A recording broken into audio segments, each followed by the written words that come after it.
Sveiciens no kompetenci centra.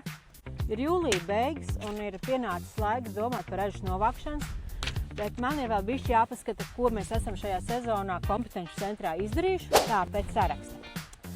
Ņemot vairākās sezonas, vadmotīvs ir visu nosaka laiks, tātad man ir diezgan daudz lietas bija pasūtītas. Tātad rudens, sēja, mitrumā un vēsumā bija. Ziema ar sniegu, salu un stirnu bojājumiem bija.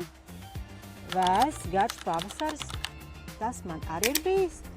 Tā kaitēkļu un slimības gan rapsī, gan ziemas kviešos man bija. Vējš ar lietu ir bijis. Tā veldrētājs kviešos arī ir bijis. Un karstums ir bijis. Tā tas ir izdarīts. Tā tagad ir šodiena. Tā tad jāizdara vēl. Jāpasūta tev labs laiks, vēlams ar saulīti un vēju, un nekādus bonusus nepēc klāt.